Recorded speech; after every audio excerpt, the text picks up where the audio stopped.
If you listened to the hair care episode and started looking at labels a little bit differently, then today builds on that. Many women are doing all the right things for their health, or at least they think they are, while unknowingly interfering with their hormones every morning and every night with the products that they're using on their skin.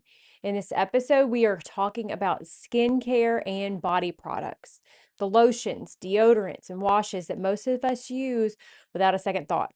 I'm going to show you what actually matters on labels, how these ingredients affect women's bodies over time, and how to make wiser choices without trying to replace everything all at once. If you're working on your hormones, but your body still feels off, this episode may explain why. Skincare and body products are some of the most consistent endocrine disruptors that women are exposed to. They're absorbed daily, they're stored in the body, and they're rarely questioned. They just kind of go under the radar. We don't even think about them. So, today we're going to talk about what you need to avoid, what to choose instead, and how to reduce interference so that your body can actually heal. Let's go.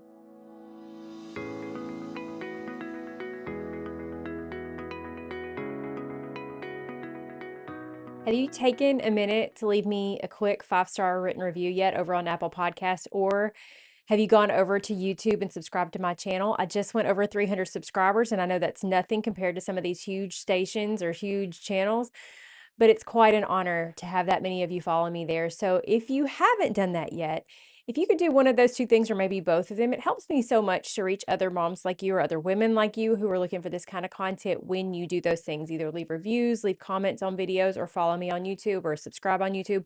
All of those things help me and they don't cost you a thing. So if you don't mind, if you could go do that, I sure would appreciate it.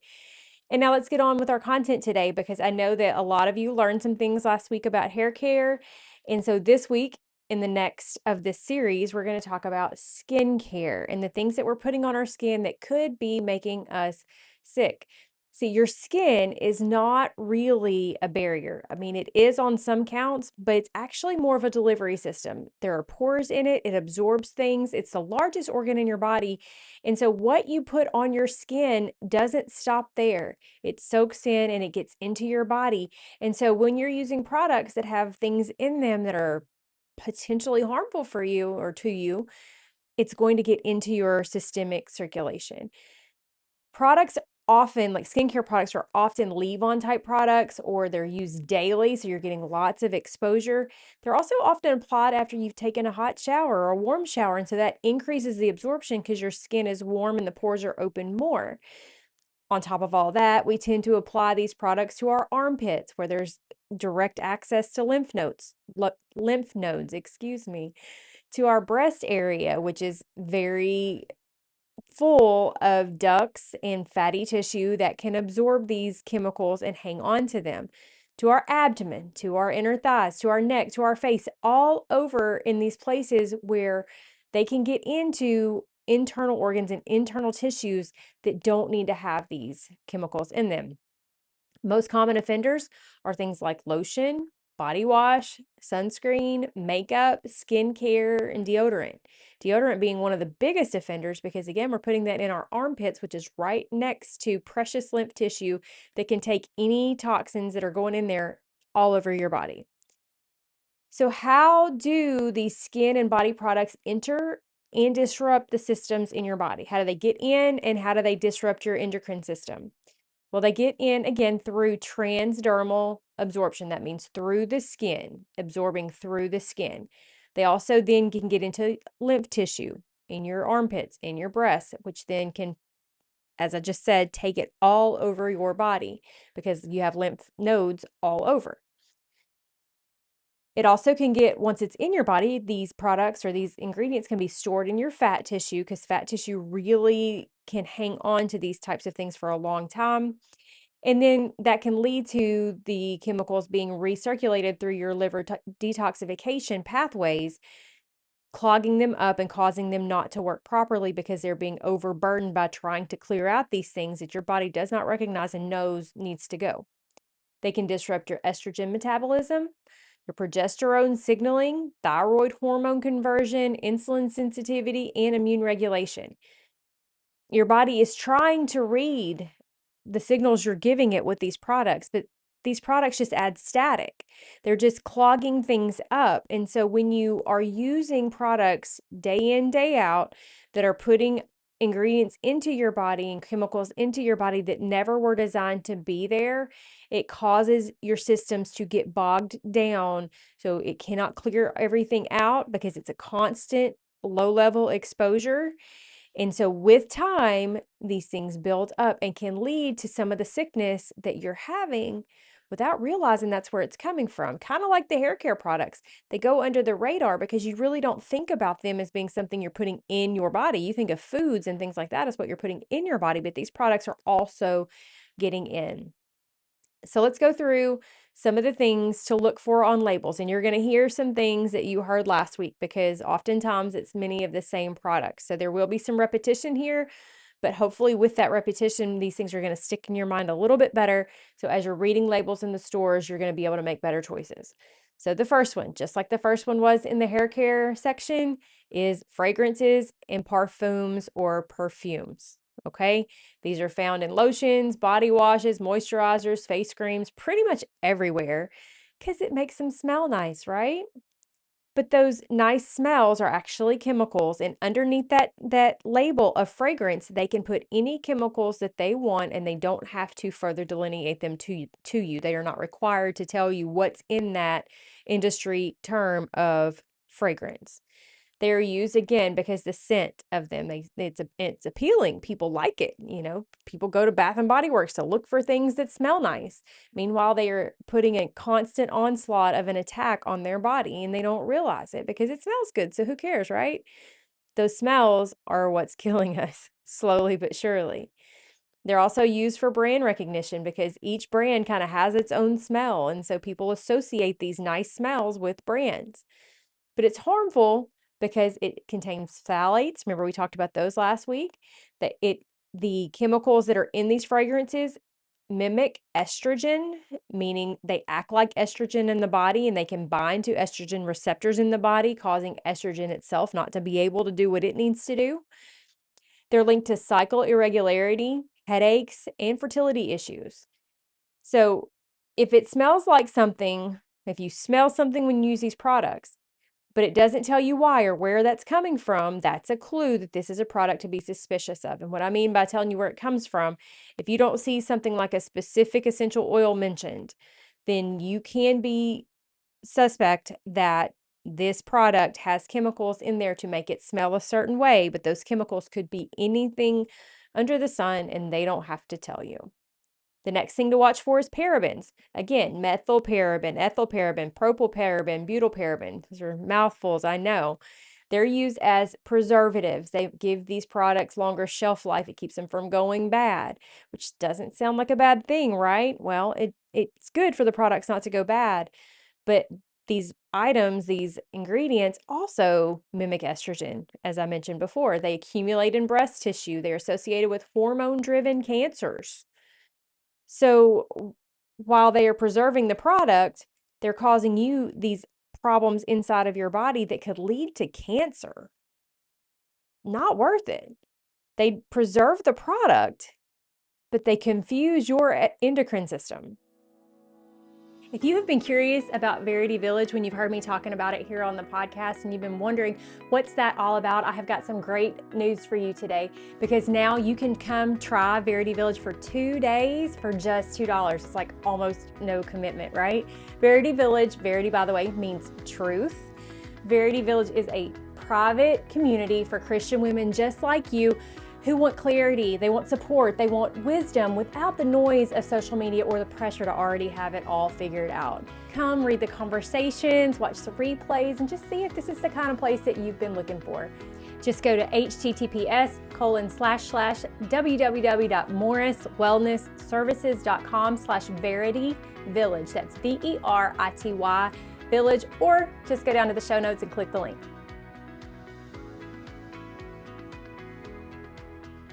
So look for products that do not have these parabens. There are other ways to preserve these products without having those types of chemicals in there.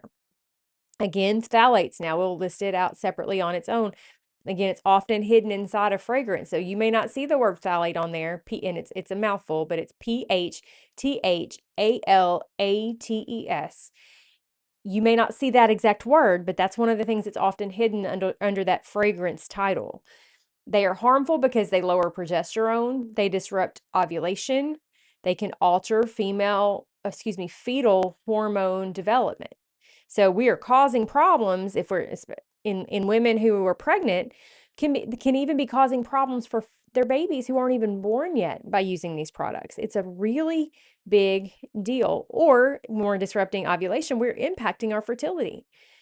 Again, you may not see this listed, so you have to be aware that just because you don't see these exact terms listed, that doesn't mean they aren't still there. Sometimes they are under that nice little title that these industry secrets, I think is what they call it. It's where they get to put in there whatever they want to without telling you exactly what it is to protect their recipe, or for lack of a better term. All right, another thing to be watching for, another big offender, is triclosan. We mentioned that last week as well. It's found in antibacterial soaps and deodorants. It's harmful because it, like many of the other things, is thyroid disrupting. It alters this gut and skin microbiome. That is the good bacteria that live in your gut and your skin, because triclosan has antimicrobial properties that can attack the good microbes as well. It's also causes endocrine and immune interference. Your skin does not need to be sterile to be healthy. We have been told through marketing and just through, messaging about bacteria and things like this that we need to kill the bacteria, kill all of the bacteria. But in so doing, we have killed good bacteria that are there to protect us and to keep our bodies and our skin and our systems balanced and working properly. And so when we've killed all these good things, we've caused the bad to take over. So when you get this idea in your head that, oh, I need to sterilize, no, you don't. You just need to use plain soap. And we're going to talk about some alternatives here in a little bit. Another thing to watch for is aluminum compounds, especially in antiperspirants. Aluminum compounds block sweat glands. And I know you have gotten the idea that it's good to not sweat under your arms. However, God made us to sweat. Sweating is a detox pathway. It's one of the ways that your body gets the toxins out. And so when you are blocking the sweat, especially in your armpits, again, where that lymph tissue is, you are causing aluminum to accumulate from these antiperspirants. It's accumulating in that tissue, and it is keeping other toxins from being able to get out because you're blocking the sweat mechanism. You're also interfering with estrogen metabolism. Here's something that you need to be aware of if you haven't already been aware of it. Your armpit tissue is actually an extension of your breast tissue. And one of the most common places to find breast cancer is in this area here. If you're looking on YouTube, it's up going towards your armpit and into that armpit tissue. Wonder why? We are putting toxic chemicals with aluminum in them on our armpits every single day, sometimes multiple times per day, because they've told us that we shouldn't sweat and that we shouldn't stink. And yeah, nobody wants to stink. I get that. But whether you realize it or not, often those bad body smells are actually arising out of some of the other underlying issues that we are having in our bodies through an unhealthy lifestyle. These things actually can be dealt with by cleaning up our lifestyle and our diet and what we've got going on inside of our bodies. And there are people who don't wear deodorant and they don't stink, believe it or not. It's actually a thing. You can actually work towards that.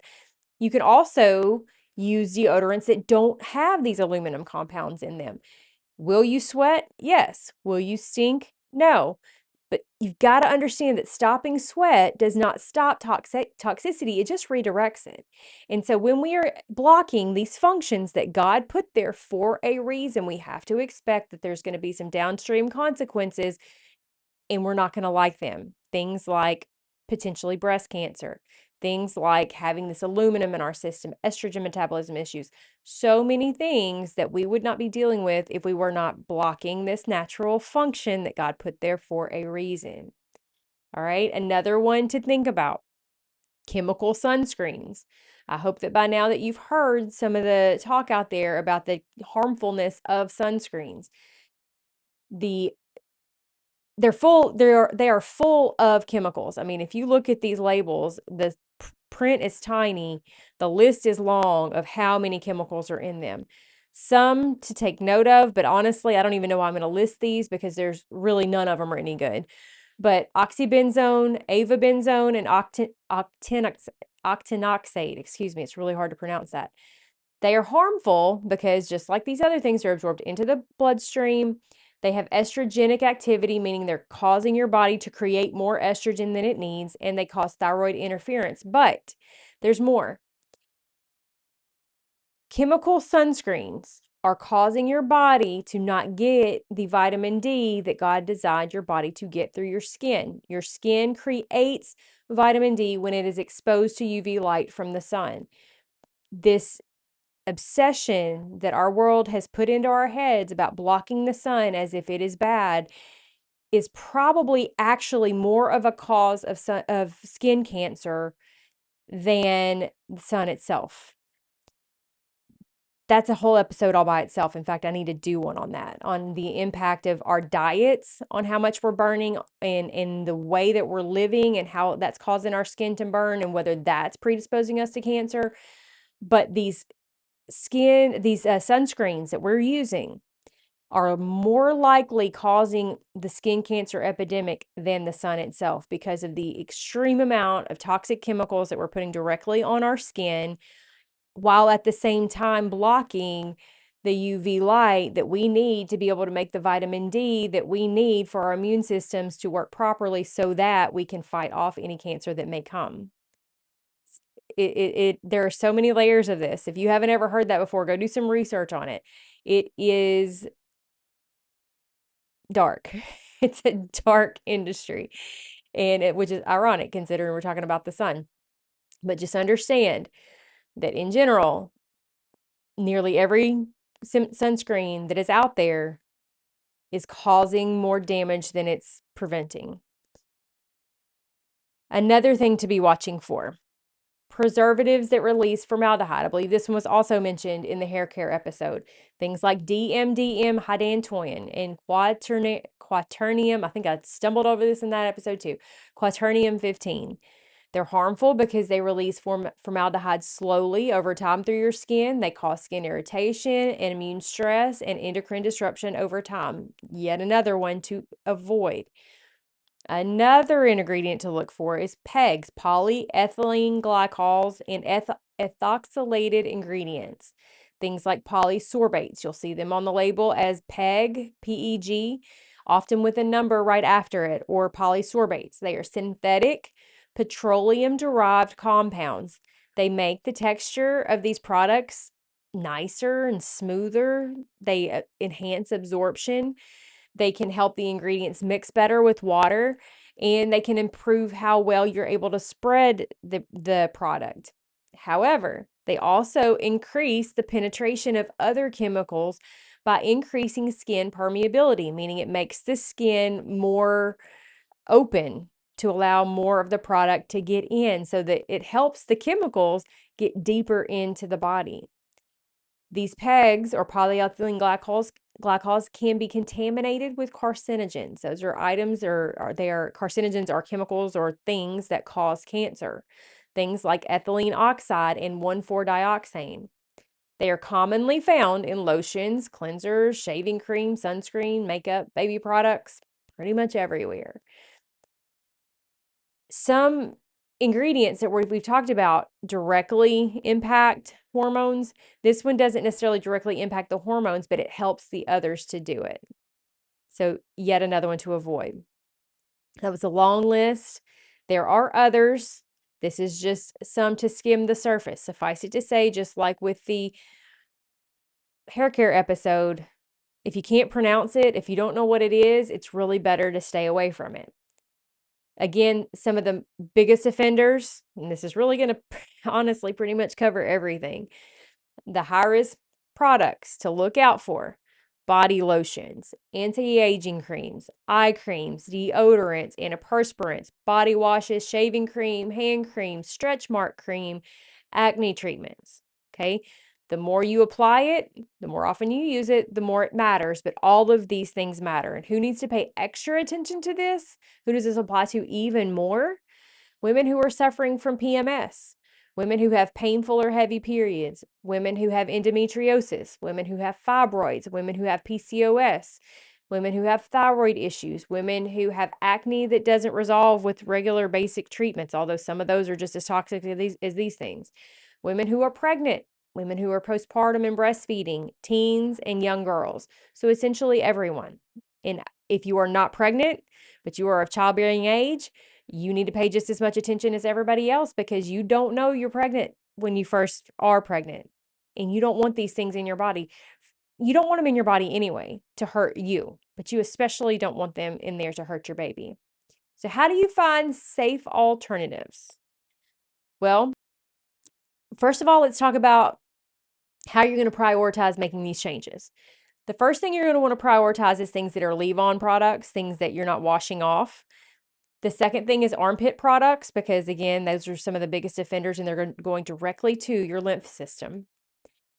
Third, face and neck products. And fourth, daily use items. Now, it doesn't have to be that exact order. You can change the order to whatever works best for you, but these are some ideas for how to prioritize. What you want to look for as you're making the changes. You're going to want to look for fragrance-free items, or items that tell you very specifically where the fragrance is coming from, even more specifically, what essential oil. So you know for sure that the smell that's in the product is not coming from, quote, fragrance, but from some plant or some flower or something that they are identifying for you.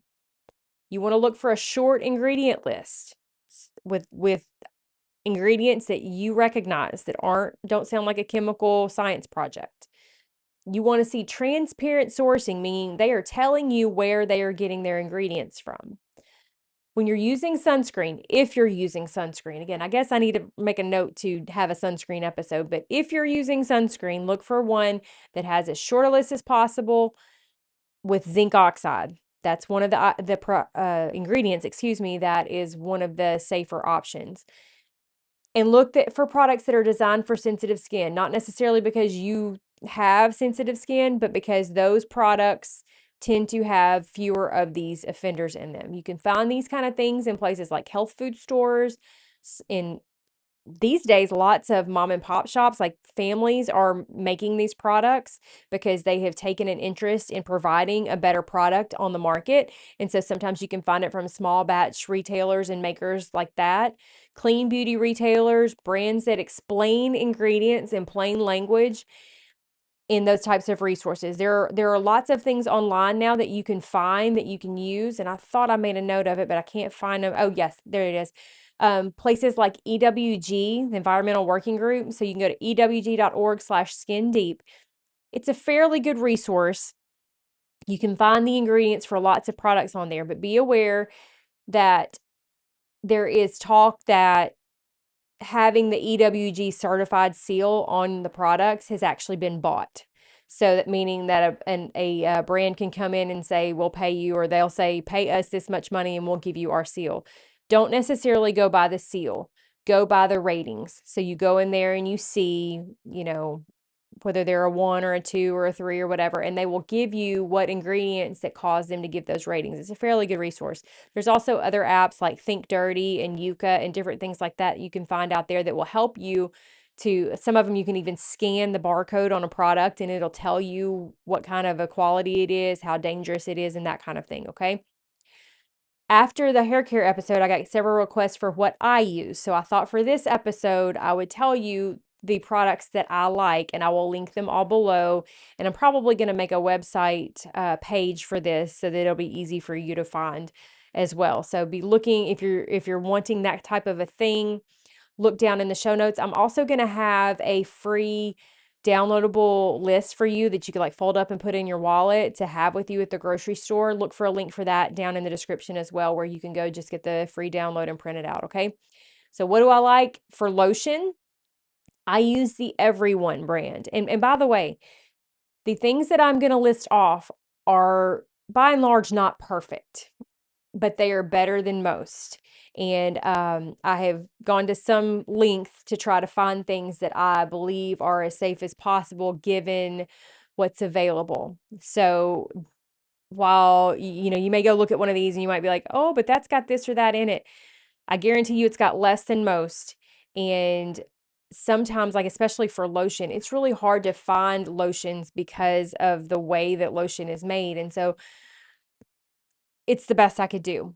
And I've been fairly happy with the results. Also, I don't use lotion very much. That's a whole different thing, a whole different topic. But when you put things like lotion on your skin every day, you cause your skin to stop making as much of its own moisture because it becomes reliant on the moisture you're giving it. It perceives that it doesn't need to make as much. And then if you don't use it, then you get dry and, ashy, crusty skin.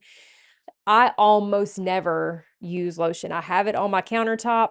I use it maybe once or twice a week, a little bit. That's it. But with that being said, the brand that I use is Everyone, and you can get that one on Amazon. I'll link it below. I'm thinking right now at home I have like the citrus something smell. They also have a really nice lavender one that's from essential oils. So it's a pretty good option. My kids have used their body wash before and even used their body wash can be used as a shampoo as well. So that is an option and I will link it below. For makeup, I use With Simplicity. I'll put a link for that as well. And if you'll use my link for this, you'll actually get $10 off of your order. With Simplicity, they will go through and they tell you all of the ingredients and things like that so you can know exactly what's in it. I've used that for probably a year now, and I've been pretty happy with it. Before, I was using Young Living's makeup line, but then they seem to have cut it. So I switched to With Simplicity, and I have been pleased with it. It does a really good job. For skincare, for washing your face, I actually recommend that you don't use soaps and things like that on your face. Maybe occasionally in the shower, and I'll talk about what I use for body wash in a minute. But I actually use Norwex cloths, their makeup cloth, and it cleans my face as well or better than anything with soap ever did.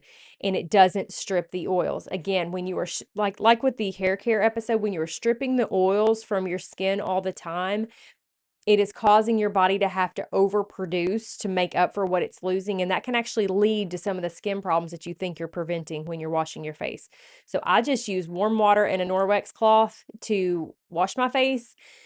Occasionally, again, in the shower, I will use the body wash that I'll tell you about in a minute. But that's it. And then for my moisturizer, I use castor oil in a little 30, I think it's 30 milliliter roll-on bottle. And I put just a little bit of vitamin E in there. And I put a little bit of essential oils in there for skin. And that's it. And I put that on sometimes in the morning, sometimes at night, sometimes not at all. Because my skin is so balanced now that I have been paying attention to my diet and that I have stopped stripping the oils out of it all the time, that I really don't have to do much for my skin at all anymore. For sunscreen, we almost never use it. In fact, I think the only time that we ever use sunscreen is the 1 week a year we go to the beach because we're out for so many hours and there's no shade. But the brand that we use now is Badger. We've been very happy with it. I will say that one of my kids, I can't remember which one it is. That's how long ago it's been. But we were using, oh, what's the brand with the green label that most people think is pretty clean? I can't even think of it right now. Maybe I shouldn't name it anyway, but you probably know what I'm talking about.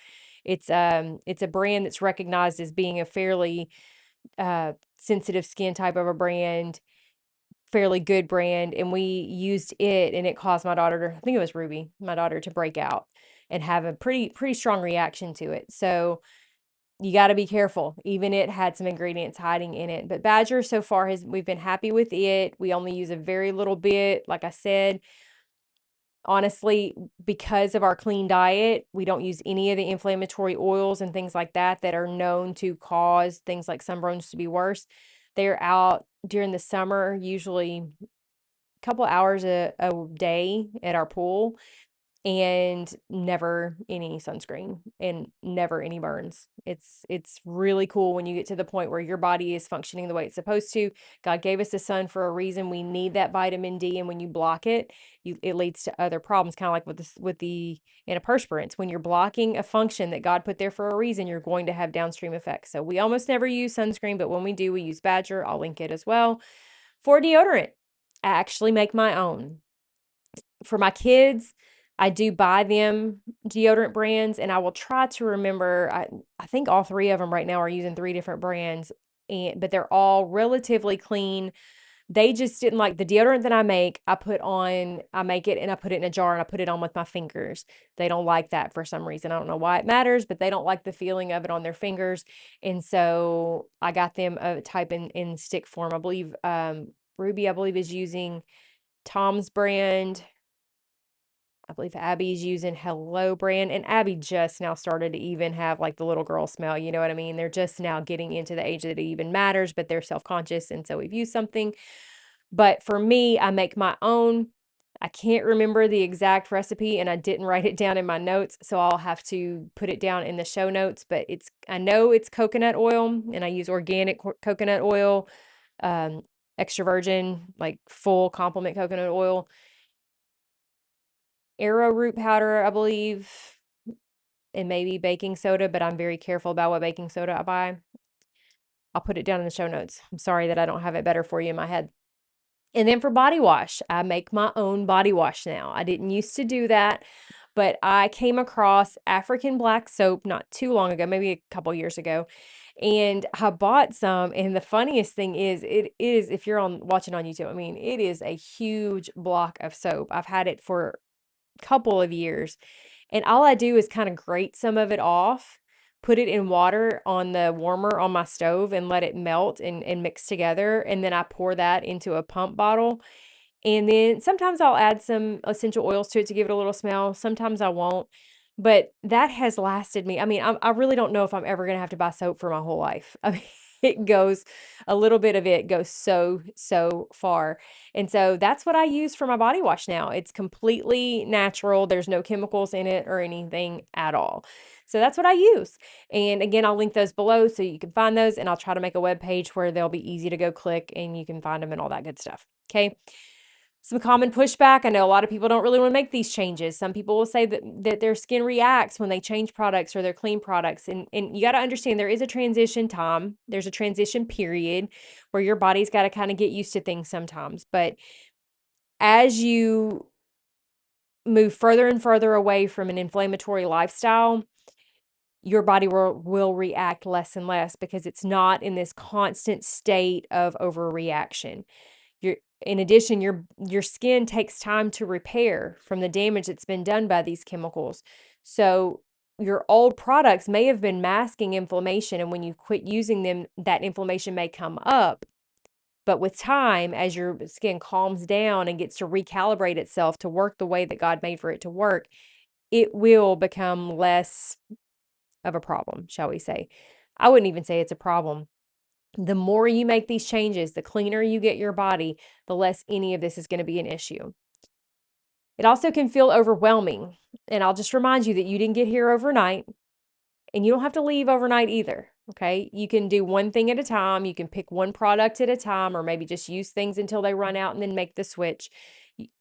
Do it in a way that is manageable, but do something. Pick something, make the change.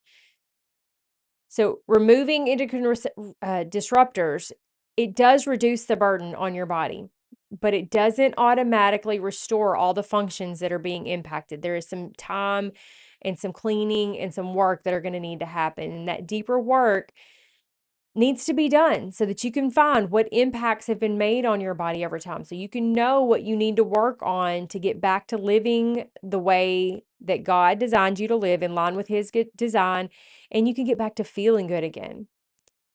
The impacts that can be in your body are tied into things like liver detoxing and your body's ability to get these things out of your system, thyroid support, blood sugar balance, nervous system safety, personalized testing to where you can know what actually happened in your body. When you remove the interferences, you got to teach your body how to heal. You got to work with your body to help it heal. And that's what I do. I work with women one-on-one to go through these healing processes in a way that is manageable and that is actionable and that is real and that works. One-on-one coaching is where I put most of my work. I pour my heart and soul into my one-on-one clients. When you're one of my one-on-one clients, we look at your specific labs in detail and we formulate a roadmap to work on getting your body back in line with God's design. We find the places where we need to remove things. We come up with ways to replace them. We find what damage has been done and we make a plan to correct it. We meet every 2 weeks for an hour to implement the roadmap that we come up with, and we work through how that looks for your life in real time, working through any speed bumps you may come up on, any issues that you may have. We touch base between the meetings as well, anytime that it's needed. That level of accountability is what really gets the job done. Trying to do it on your own is oftentimes just too much. Life is busy. There's so much going on. It's really hard to know what to do when you don't have someone walking that road with you who understands this whole landscape. My one-on-one clients have life-changing results, and it is truly a joy to watch them grow. I would love for you to be the next one who finds that kind of change. I want you to be one of the ones whose friends are seeing such a dramatic change that they're asking you, "What are you doing? You are absolutely glowing. What is different? What have you changed?" So if you're ready for that kind of change, you can apply to work with me at morriswellnessservices.com/application. I've got a few spots left on my roster to get started this month.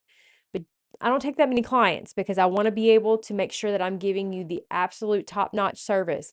So go ahead and fill out that application now so that we can get you in and get you started soon. I also have an exclusive private community called Verity Village. Verity Village is a place for Christian women to come together to learn and grow in their physical and spiritual health away from the noise and distraction of social media. That word verity, it means truth. And this is a place that you can come to find truth and to find support and to find the information that you need as you are learning how to get back in line with God's design for your body. It's a place to ask questions about things like products, about things that are going on in your health, about things that are going on in your world. It's a place to learn without fear or without worrying about anybody being ugly to you or making troll-like comments or pressuring you. In this group, you get discernment. You don't get extremes. We're not all about just chasing the new fads. We are working through things that actually work. It's also a place with an ever-growing, huge library of information and resources that you can use to inform your health decisions in a way that is not intimidating or threatening. We have 3 or 4 monthly live calls as well. We do everything from group coaching together, monthly challenges, live question and answer sessions, and vaccine chats even. It's an active place that some have even said that it's where they go first now instead of social media. So I would love for you to come be a part of that. If you're interested in learning more, go to morriswellnessservices.com/Verity Village to learn more or to get signed up. Now, I've gone over a lot of things in this episode. If you're still with me, just remember that I've got links for you in the show notes where you'll be able to find the information I've talked about so you don't have to remember it all. Just get started somewhere. I will see you right back here next